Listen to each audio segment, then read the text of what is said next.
right. Well, Sam, thank you so much. Welcome again. Welcome back, like always. Absolutely. I need to start recording this. Share my screen. Zoom. Recording in progress. Got it. All right. Well, welcome everyone who can hear me. They can't see me in Clubhouse, right? No, they can just hear you. It's just auditory.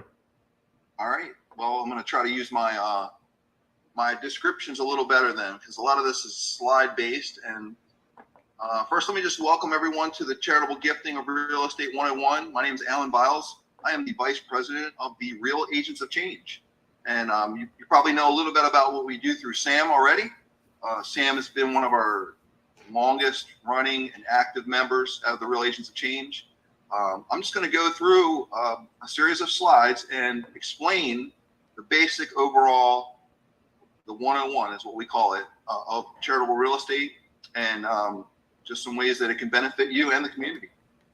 First, I want to start out with a warning though, because what you're going to learn today is so powerful and so necessary.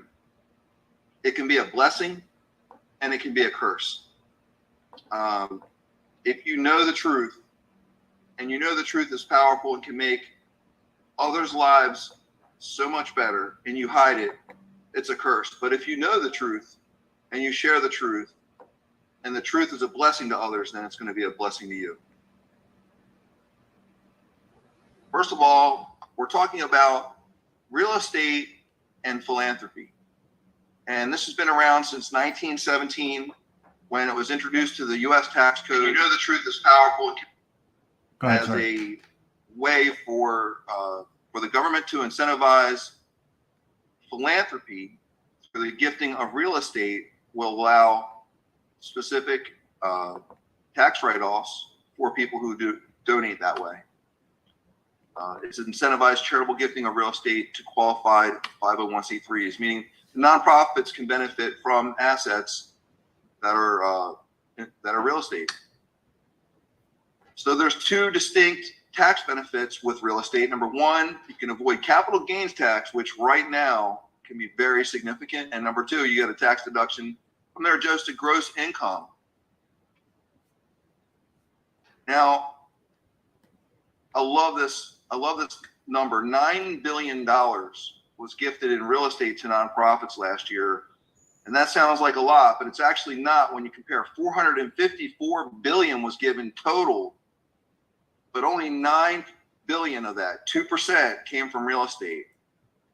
And if you also understand with that, that only 3% of our nation's wealth is held in cash, while over 43% of our nation's wealth is in real estate, why are we getting only $9 billion a year from real estate out of the $454 billion? We're going to talk about that too. One question you want to think about is if you have a nonprofit in mind, if you are a nonprofit, you represent a nonprofit, if you work for a nonprofit, if you just know of a nonprofit you'd love to help, think about what they would do with $550,000. That is the average gift when it comes to real estate. When someone donates real estate, on average, last year it was $550,000. It's actually going up right now. Currently, the average for this year is over $600,000, but we haven't updated our slides yet. Now, this is in the picture of this slide. There's the book, Real Estate is Hot, Fundraising is Not, by Cammie C.E. Baker. She is the author of the book, founder of our organization, and the leader of this movement. And I would highly recommend anyone who's wanting to learn more about how, whether you're a real estate agent, a nonprofit, or a donor, or anyone around the financial world would want to deal with donations of real estate, this is the workbook. So there's 1.5 million nonprofits in the country right now, 1.5 million nonprofits. And this says less than 0.5%. It's actually less than 1/10 of 1% actually take real estate. 0.0 6-7% of the nonprofits in the country take real estate. So if you were to walk into your nonprofit with $500 in cash in one hand and the title to a property worth $500,000 in your other hand, very, very, very few nonprofits that actually take the deed. They would take the $500 and thank you for your generous offer. Real estate is not a normal means of funding nonprofits currently in this world that we live in, because it's tricky, it's risky, and I'm going to go into that. If you thought about it without anyone helping you, there's basically two ways of being able to benefit from real estate for a nonprofit, or if you're a donor looking to give.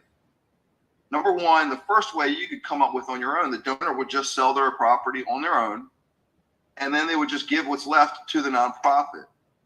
In this scenario, though, the donor pays capital gains tax, the nonprofit receives the least amount of the actual donation, and the donor actually has the smallest tax write-off in this type of process. It is the most inefficient way to give to nonprofits, for the donor to actually sell the property on their own.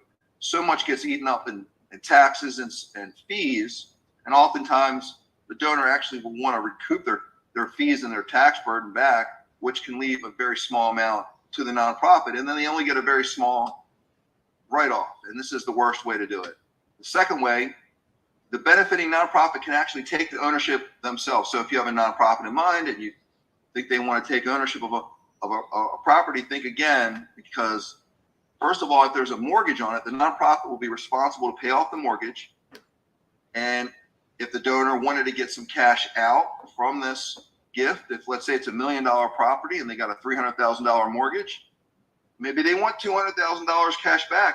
That would mean the nonprofit would have to pay off the $300,000 mortgage and give the donor $200,000 as a grant in order to be able to take ownership. And then very few actually will do something like this. And then after that, the nonprofit would then be responsible for maintenance, upkeep, everything that requires a property to be maintained and upkeep, including acts of God. So if a tornado or a hurricane were to come through and that property would be destroyed or damaged, the nonprofit that owns it then would be on the hook. And they don't want to take that risk. It's not even wise to do. 99.9% nonprofits will not do this. This is the hardest way for nonprofits to receive gifts of charity, gifts of real estate as charity. So those are the two main ways that people think about when they think about donating real estate. What we've learned through Cami Baker's research and her work is that there's actually a third way to do this, and that is to utilize our team of experts with our partner nonprofit. This way, the donor gives the property over, but the donor comes off the deed right away, and the real estate actually never is owned by the nonprofits it's intended for. This way, there's no risk, there's no out-of-pocket expenses, and no need to take the real estate itself, just the proceeds from the sale of the real estate, and I'll explain how that works. Any nonprofit can benefit from this. Any nonprofit at all, as long as they're a qualified 501c3, they can accept the funding from real estate. And this is how it works. So because our partner nonprofit is a 501c3, now they exist solely to do one thing, and that's to accept real estate on behalf of other nonprofits. And they take a small fee off the back end of the donation. Last year, they kept 5.9% on average for all their the donations that came in. So in this scenario, the third way is that the actual donation of the property is one step. The property donor donates the property to the specialized nonprofit, our partner nonprofit. They take ownership with agreements upfront to the donor that the proceeds, once this property is liquidated, will go to the nonprofit that they want it to go to. So it could go to any nonprofit. So let's say you have a Boys and Girls Club in your local area. The donor donates the property to our partner nonprofit. They take ownership, and then they bring the house to market. They upgrade anything that needs to be done. If it needs a new roof, if it needs new plumbing, if it needs doorknobs, whatever it needs to to bring it to market. They will invest the money to bring it to market and improve the value. And then once the property is sold, in this liquidation process, one of our agents, like Sam, let's say if it was in Sam's marketplace, Sam would get this as a listing and he would list it as it's liquidated. Once it's liquid, cash is now in the ownership of our partner nonprofit, where they then grant the proceeds straight to the intended nonprofit that was originally to receive the funding. And like I said, last year they only kept 5.9%. So on average, 94% of the donation gets to the nonprofit that was supposed to get to. Now it can be property anywhere in the United States, any type, whether it's raw land, residential, or commercial. As long as it's not a timeshare, it's qualified. It has to have two main factors. It could be any type of property, raw land, commercial, or residential, but it has to be marketable and it has to have equity. Otherwise, obviously, it really can't be considered a gift. These are not like abandoned gas stations in the middle of Route 66 or, rundown row homes in a very bad area. These are actually really valid quality pieces of property that are donated. Now, because of the fact that our nonprofit works with all the nonprofits in the United States, any nonprofit can benefit. Now, on this slide, we have a bunch of charities with their logos with them, just to identify some very commonly seen popular nonprofits who are already benefiting from charitable real estate. United Way, AARP, Habitat for Humanity, Fidelity Charitable, the largest nonprofit in the United States, Girl Scouts, National Geographic, Boys and Girls Club of America. These are all organizations that are currently utilizing our same team of real estate specialists through our nonprofit to be able to accept donations of real estate and not take the actual real estate themselves. Some more in this next slide that I just went to. These are universities: Duke University, Columbia University, Georgia State, DePaul, Gonzaga University. There's a ton of these universities that are also utilizing our specialized nonprofit to be able to liquidate properties that are being donated for their nonprofits and their foundations. Now, these next slides have pictures of examples of donations that have come in over this last year. This is a $1.7 million real estate sale that benefited the MLK Community Center, and this was in Rhode Island. This was from January of 2021. This next one is a home in California from May of 2022. It's a $7.5 million estate that once it's sold, the proceeds are going to a nonprofit organization. And then the biggest one I've ever seen, this was the Arizona Community Foundation, received assets valued at $129 million. All one group of properties donated all at once. So this is not just one piece of property. This was a group of properties that was all donated at once. So this just to show you this is happening. This is all part of last year's $9 billion that was given. So these properties are being donated right now. When this happens, like this next slide is a great example of what it looks like for a real estate agent and for a nonprofit. We have a for sale sign with our realtor front and center, Jessica Peterson. And to her right is Haley Jordan. She is a representative from the Haven, a nonprofit that we are partnered with. And there's a for sale sign, and next to it, there's another sign saying that 100% of the proceeds from this sale fund nonprofits, including the Haven. So this is a great way for real estate agents to market themselves in a very competitive marketplace amongst other realtors. So what separates you in your marketplace? Well, for someone like this, who's bringing hundreds of thousands of dollars to her favorite nonprofit, now she's going to be recognized in her community as bringing hundreds of thousands of dollars to her community through nonprofit.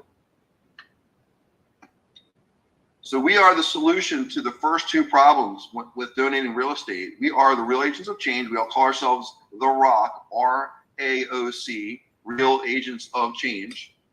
We're the only organization in the world that provides information, education, and a certification for these the Certified Charitable Real Estate Specialist. Now, we do that for real estate agents, for financial planners, even for nonprofits themselves. We have a system and support that backs up all of our education. We have a wealth of documents, video library, interviews, lots of resources for our agents to be able to go out and launch their career, not just get started. This will allow you to attract 87% of your marketplace, because we know, based on research, that 87% of people will choose a company that provides a product or a service that is not just providing that product or service, that are also on purpose. So this gives you the ability to separate yourself in that manner.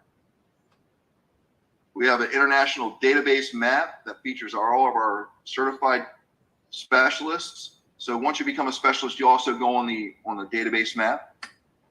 This is an example of what it looks like. So basically, we have realtors and financial planners and nonprofits and even people that are not even in the business that are getting certified all over the country. And on our interactive map, you can just hover over the areas that you're interested in, and you can find out all the different certified specialists, regardless of what their profession is. It'll have all their contact information and their profession. This is the Real Estate is Hot, Fundraising is Not. This is the book. This is it's available right now on Amazon. You can also reach out to Kemi Baker personally. This is her contact information, Kemi C.E. Baker.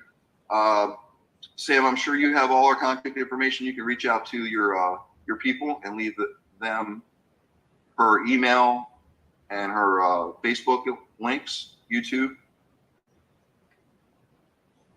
And what's the next step, guys? If you're interested in really learning about charitable gifting of real estate, how you can make money, making a difference, and how you can make a huge difference in your community, the next step is to attend the master class, which is a deep dive on the first and third Tuesday of every month. The first and third Tuesday. So the next one coming up will be the first Tuesday in October.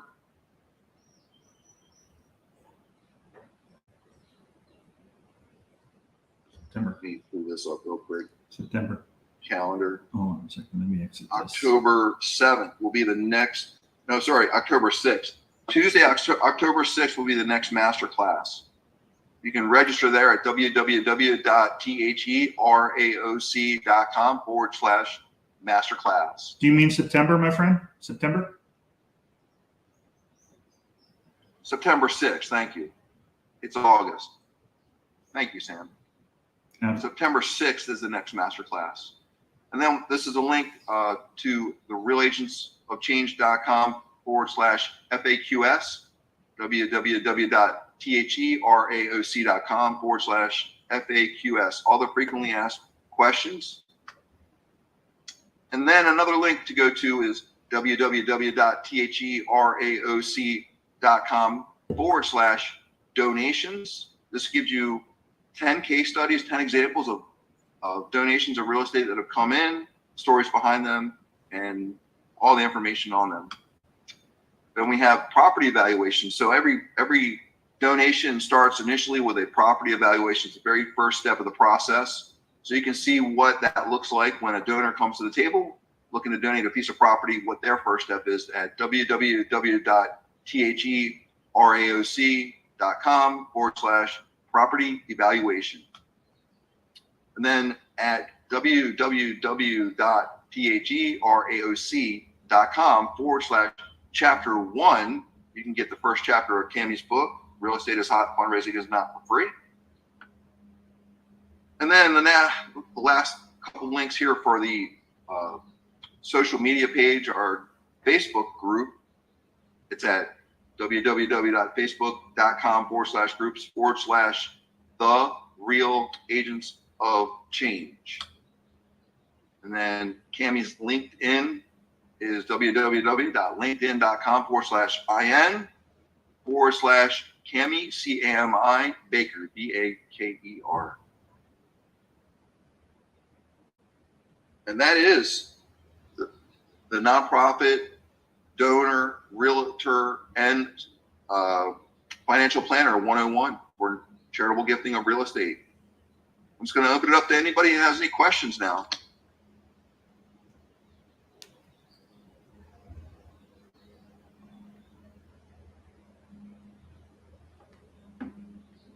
Let me take a look and see if we have any questions on any of the social media. Give me a second here.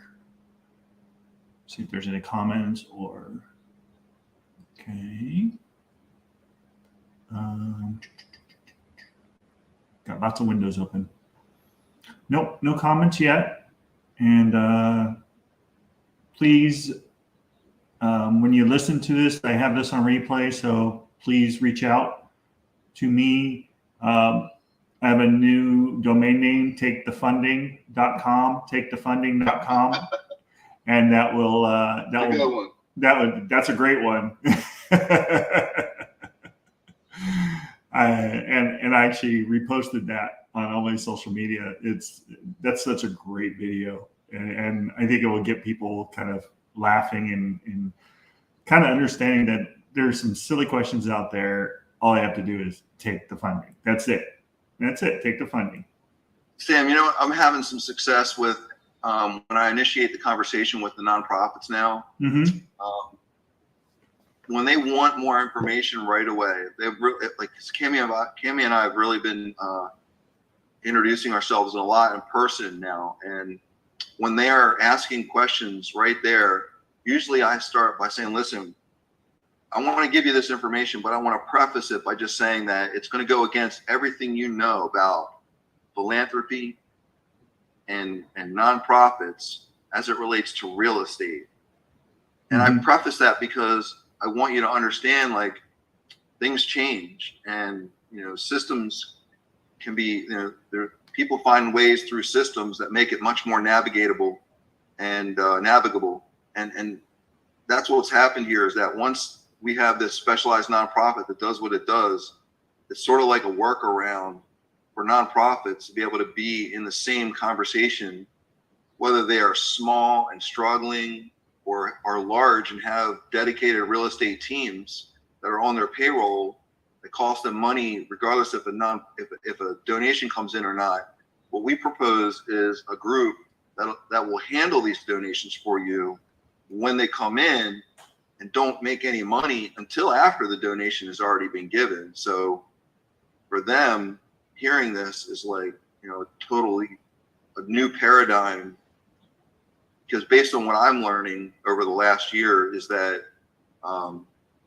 there's an unwritten rule that's, you don't speak about, you don't talk about, you don't consider taking real estate as a nonprofit. It's too taboo. Once they learn about the third way they don't know about already, that's the point at which they say, wow, okay, I need to be able to access that. I tell people, Kimmy and I went to a fundraising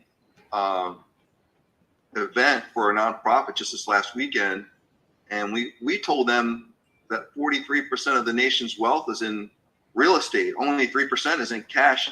That blew their mind so much they couldn't even get, like, after that, sort of everything else makes sense. If you're not accepting real estate and you know that, something needs to change. Absolutely, I agree. I'm trying to get my video back on, and I don't know what's going on, so I'm just gonna stop my video. I see you clear. Oh, you can see me? Well, you're in and out. Like, sometimes your video goes to your picture, and now it's back to you. Okay, because I can't see me. It's kind of weird. I mean, then we go to here. Okay, now I see it. So yeah, if I can, see if Cami will allow me to have access to last week's. Last week is really good, and I'd really love to repurpose that one. And the masterclass. Yeah, the masterclass, that was really good. Yeah. I sent Danielle. I told her. I sent Danielle a message. Sure that you wanted a copy of it. Yeah. I know you guys are really busy. Let's see. No, it's just a matter of when she sends it out to Natasha. She does all her video. I guess what you call editing, video editing. Once Natasha has it, we just got to wait for her to send it back to us, and then she'll send you a copy. Awesome. let's see, I'm just doing, just texting, or I'm just putting a comment in here for anyone that watches the rebroadcast. Welcome to Charitable Real Estate 101. Please reach out and visit www.takethefunding. Take the funding. Takethefunding.com. And that will go over to my, it goes over to my, my landing page. So, Sam, I want to give you a heads up, like ahead of the time. If I were you, yes. I'd really